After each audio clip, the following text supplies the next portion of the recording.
नमस्कार दोस्तों, आप सभी का स्वागत है आपके अपने YouTube चैनल बिहार वर्तक में। दोस्तों, आज हम लोग देखने वाले हैं हिंदी पेडागोजी, जो कि बहुत ही इम्पॉर्टेंट है आपके सीटेट एग्ज़ाम के लिए। और ये जो पेपर है 4 फरवरी 2023 में जो एग्ज़ाम हुआ था उसी का पेपर है। ठीक है, सभी क्वेश्चन को हम लोग अच्छे तरीके से करेंगे और आप लोग भी आंसर कीजिएगा कि कौन सा सही होगा। और जहाँ भी लगे कि ये नोट करना चाहिए पॉइंट, तो आप ज़रूर नोट कीजिएगा, क्योंकि नोट करने से आपका एक बेटर नोट तैयार हो जाएगा। और जब आपका सीटेट का एग्ज़ाम होगा 20 अगस्त को होने वाला है, जैसा कि आप नोटिफिकेशन देखे हैं, तो उसके अनुसार आप तैयारी करें। ठीक है, एग्ज़ाम जब भी हो, लेकिन आपका तैयारी ज़बरदस्त होना चाहिए हर हमेशा। आइए हम लोग फर्स्ट क्वेश्चन को देखते हैं। फर्स्ट है आपका, निम्नलिखित में से किस भाषा को अध्यापक की मदद से औपचारिक स्थितियों में सीखा जाता है? तो भाषा के अध्यापक के मदद से आप कौन सी भाषा को सीखेंगे ये बताना है आपको। ठीक है, मातृभाषा तो होता है जन्मजात सीखने की क्षमता होती है, प्रथम भाषा को ही मातृभाषा कहते हैं, इसमें कंफ्यूज नहीं होइएगा। और गृह भाषा तो मातृभाषा होता ही है। यहाँ पे आपका द्वितीय भाषा जो दिख रहा है ऑप्शन बी, ये हो जाएगा एक अध्यापक के माध्यम से आप सीखेंगे। ठीक है, तो 106 का जो आंसर होगा आपका बी, द्वितीय भाषा। आइए नेक्स्ट क्वेश्चन देखते हैं क्या है। रचनावादी उपागम या संप्रेषणात्मक उपागम से इस मायने में भिन्न है कि यह मुख्यतः डैश पे आधारित है, यानी कि रचनावादी उपागम और संप्रेषणात्मक उपागम जो होता है ये कौन से मामले में अलग है ये बताना है आपको। ठीक है, तो रचनावादी उपागम जो होता है अर्थ पर बल देता है, और संप्रेषणात्मक उपागम जो होता है वो देखिए किस पे बल दे रहा है। यहाँ पे ऑप्शन पढ़िए और आंसर कीजिए। अर्थ पर बल देता है और अपेक्षा करता है कि नियम प्रक्रिया के दौरान सीखे जाए। बिल्कुल सही बात है। रचनावादी उपागम और संप्रेषणात्मक उपागम जो है यह किस पे बल देता है?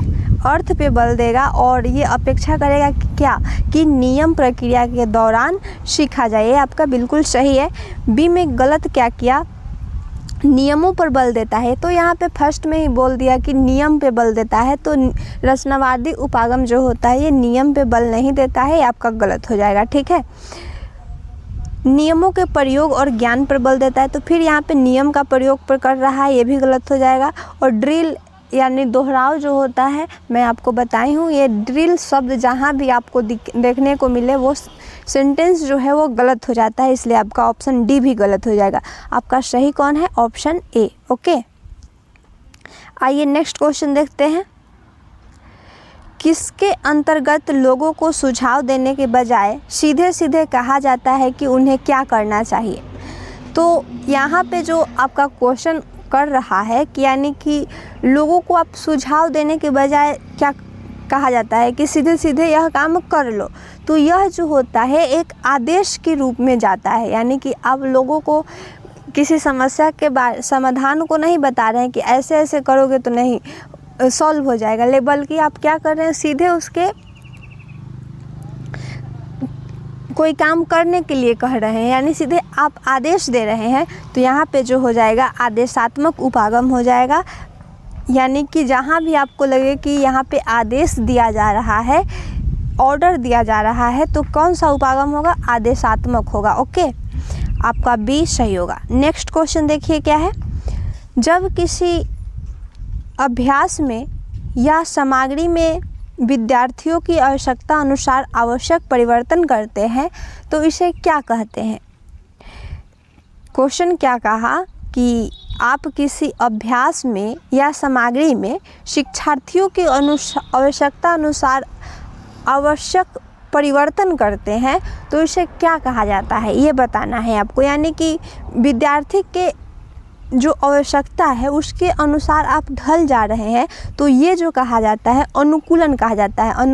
अनुकूलन के अंतर्गत ही आता है किसी के अनुसार ढल जाना। ओके, आपका ऑप्शन बी जो होगा सबसे बेटर होगा। ओके, नेक्स्ट क्वेश्चन देखिए, योगात्मक आकलन क्या है? योगात्मक आकलन जो होता है यह क्या होता है ये बताना है आपको। तो योगात्मक आकलन जो है निदानात्मक और उपचारात्मक आकलन नहीं होता है, ये आपका गलत बोला कि योगात्मक आकलन जो होता है वो आपका होता है शिक्षार्थियों के अधिगम और निष्पादन के बारे में निर्णय लेने के लिए प्रयुक्त किया जाता है। इस बात को आप ज़रूर नोट करें।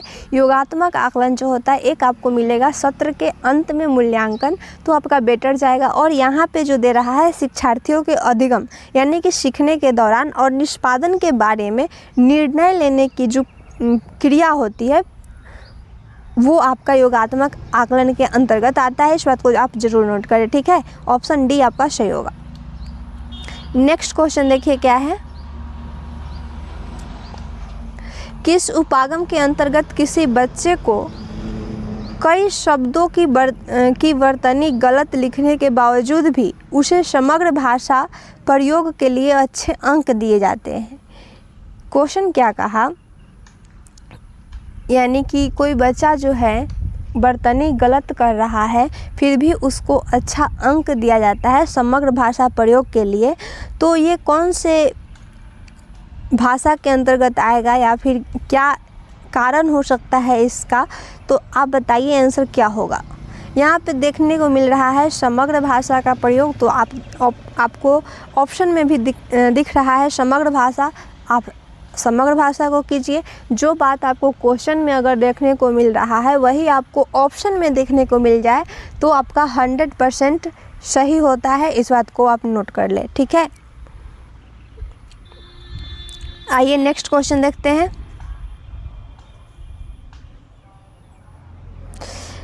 जब हम किसी विशिष्ट सूचना को जानने के लिए कोई पाठ्य सामग्री पढ़ते हैं तो यह किस प्रकार की पठन कहलाता है ये बताना है आपको। विशिष्ट सूचना को जानने के लिए आप पढ़ रहे हैं, अगर आपको विशेष सूचना जानकारी लेना है तो उसे आप बारीकी से पढ़ेंगे, ठीक है। तो ये जो जाएगा विशिष्ट सूचना को आप जानने के लिए कोई पाठ्य सामग्री को पढ़ रहे हैं तो कौन से पठन के किस प्रकार में जाएगा? बारीकी से पठन। अब आपका जो होगा ऑप्शन बी सही होगा। और अध्यापक के सामने किसी कविता या कहानी को सुनाने के लिए आप किसी चीज़ को पढ़ रहे हैं तो आपका सरसरी तौर पे जाता है पठन, ठीक है। इस बात को आप नोट कर लीजिए। और किसी सूचना के बारे में आपको विशेष रूप से जानकारी चाहिए तो आपका बारीकी से पठन के अंतर्गत जाता है। इसको माइंड में कर लीजिए, बहुत ही बेटर क्वेश्चन है और बहुत ही रिपीटेड क्वेश्चन है, ठीक है। नेक्स्ट क्वेश्चन देखिए क्या है, दो उत्पादक भाषा कौशलों में कौन से कौशल शामिल है? तो इस बात को आप ज़रूर नोट करें। भाषा दो उत्पादक जो है आपका कौन कौन है? वाचन और लेखन है जो कि भाषा कौशल में सम्मिलित है, ओके। इस बात को आप ज़रूर नोट करें। दो उत्पादक कौन है? वाचन और लेखन, यानी बोलना और लिखना, ये आपका उत्पादक कौशल है, ओके। नेक्स्ट क्वेश्चन देखिए क्या है, प्रथम भाषा वह भाषा है जो बच्चे विशेष प्रयास करके अपने आसपास के परिवेश में अर्जित करते हैं। तो प्रथम भाषा जो होता है, प्रथम भाषा के लिए विशेष प्रयास नहीं किया जाता है। प्रथम भाषा जो होता है यानी कि मातृभाषा जो होता है वो बालक जो है खुद सीख जाता है। आप ही खुद के बारे में सोचिए, आपको बोलना कैसे आ गया? आपके घर का जो लैंग्वेज होता है आप कैसे बोल लिए? क्या इसको अध्ययन किए, सीखे? नहीं, ऐसा नहीं सीखा जाता है। प्रथम भाषा वो खुद ही जन्मजात क्षमता होती है। परिवेश में रहते रहते व्यक्ति जो है वो अपना लैंग्वेज सीख लेता है, ओके। द्वितीयक भाषा जो होता है वो अध्ययन किया जाता है, वो किसी के द्वारा सीखा जाता है, लेकिन प्रथम भाषा जो होता है वो सीखा नहीं जाता है। तो यहाँ पे क्या कह रहा है? विशेष प्रयास से, इसलिए आपका गलत हो जाएगा, ओके। बिना विशेष प्रयास किए अपने आसपास के परिवेश से अर्जित करते हैं, बिल्कुल सही बात है। आपका प्रथम भाषा जो है यानी कि मातृभाषा जो है उसको बिना विशेष प्रयास के ही आप आसपास के या अपने घर के परिवार से सीख लेते हैं। आपका ऑप्शन बी जो है सबसे बेटर है, ओके। नेक्स्ट क्वेश्चन देखिए क्या है, निम्नलिखित में से कौन सा ध्वनि का उत्पादन और बोध है? ध्वनि का उत्पादन और बोध जो है, इसे आप ज़रूर नोट करें। ये आपका स्वर्निकी जो है, या फिर इसको स्वर्निम भी बोला जाता है, इस बात को ज़रूर नोट करें। ध्वनि का उत्पादन और बोध जो है आपका कौन है? स्वर्निम। आपका बेटर ऑप्शन सी है। आइए नेक्स्ट क्वेश्चन देखते हैं क्या है। निम्नलिखित में से कौन सा श्रव्य भाषिक ड्रिल का अंश नहीं है? श्रव्य भाषिक ड्रिल का अंश जो नहीं है ये बताना है आपको, ठीक है। फर्स्ट ऑप्शन है विद्यार्थी आदर्श भाषा सुनते हैं। तो यहाँ पे जो है ये आपका जो है भाषिक ड्रिल का अंश नहीं है, ये बताना है आपको। श्रव्य तो यहाँ पे सुनना वाला बात कर दिया, तो ये आपका तो हो ही जाएगा भाग। विद्यार्थी संवाद की प्रत्येक पंक्ति दोहराते हैं, तो यहाँ पे दोहराना वाला बात किया, तो ड्रिल का अंश तो है ही। ड्रिल का अर्थ होता है दोहराओ, तो ये भी आपका ड्रिल का अंश है, लेकिन यहाँ पे खोजना है जो ड्रिल का अंश नहीं है। ऑप्शन सी है विद्यार्थी व्याकरणीय नियमों पर ध्यान देते हैं, ये आपका सही है। यहाँ पे कोई ड्रिल का प्रयोग नहीं हुआ है, ना ही श्रव्य का प्रयोग हुआ है सुनने का, और ना ही दोहराने का, ठीक है। आपका ऑप्शन सी जो है सबसे बेटर है, यानी कि यह जो ऑप्शन है आपका ड्रिल का भाग नहीं है। और ऑप्शन डी में क्या कह रहा है? विद्यार्थी ड्रिल प्रतिरूपों में विकल्प का अभ्यास करते हैं। तो ड्रिल का अर्थ ही होता है, यहाँ पे भी क्वेश्चन में भी आपका ड्रिल बोला और ऑप्शन में भी यहाँ पे ड्रिल देखने को मिल रहा है, तो ये तो ड्रिल का भाग हो ही गया। यहाँ पे निगेटिव जो नहीं है उसे खोजना था। आपका ऑप्शन सी जो है सबसे बेटर है। ओके, नेक्स्ट क्वेश्चन देखिए क्या है। निम्नलिखित में से कौन सा उपागम मुख्यतः प्रवाह को समुन्नत करता है?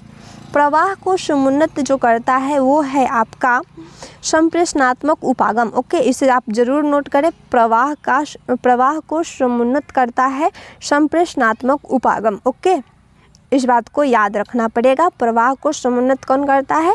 संप्रेषणात्मक उपागम। ओके, नेक्स्ट क्वेश्चन देखिए क्या है। निम्नलिखित में से कौन सी गतिविधि अर्थ आधारित गतिविधि के अंतर्गत नहीं आएगी? अर्थ आधारित गतिविधि कौन नहीं है इस चारों ऑप्शन में से, ये बताना है आपको। फर्स्ट ऑप्शन है पाठ के साथ अंतःक्रिया करना। तो अंतःक्रिया तो बहुत ही बेटर होता है। पाठ के साथ आप जब अंतःक्रिया कर लेंगे तो ये तो अर्थ आधारित गतिविधि हो ही गई, इसलिए ये आपका सही होगा। लेकिन यहाँ पे निगेटिव खोजना था, तो आप निगेटिव खोजिए। पूर्व ज्ञान का इस्तेमाल करना, ये भी बेटर है। पूर्व ज्ञान का जब आप इस्तेमाल करके बच्चों को पढ़ा रहे हैं तो इससे बेटर क्या होगा?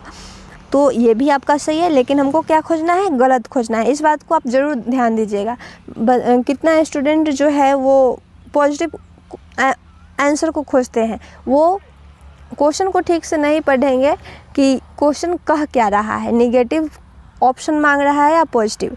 तो यहाँ पे आपको ध्यान से समझना है, तब आंसर करना है। ओके, यहाँ पे ऑप्शन सी में कह रहा है पढ़ना और फिर उसी का वृत्तांत दूसरों के सामने सुनाना।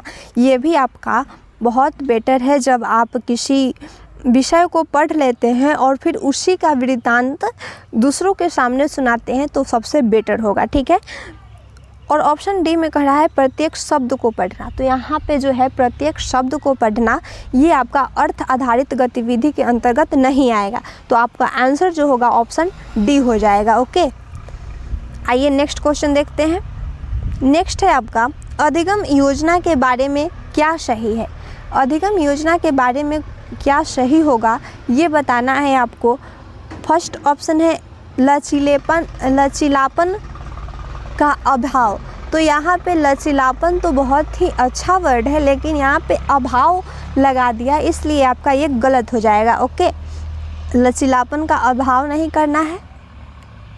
यहाँ पे सही पूछ रहा था अध्यापक केंद्रित, आपका गलत होता है। एक ही तरीके पे आधारित हो गतिविधि, ये भी आपका गलत जाता है। लेकिन यहाँ पे बाल केंद्रित आपको देखने को मिल रहा है, सबसे बेटर है। अधिगम योजना जो है वो बाल केंद्रित के लिए सबसे बेटर होता है। आपका ऑप्शन सी जो है वो सही होगा, ठीक है। नेक्स्ट क्वेश्चन देखिए क्या है। गलतियों का विश्लेषणात्मक अध्ययन क्या कहलाता है? यहाँ पे जो है गलतियों का विश्लेषणात्मक अध्ययन, ये आपका जो है त्रुटि विश्लेषण कहलाता है। इस बात को ध्यान दीजिएगा। यहाँ पे देख रहे हैं क्वेश्चन में गलतियाँ कह रहा है, तो गलती क्या कहता है, गलती का दूसरा नाम क्या है, त्रुटि।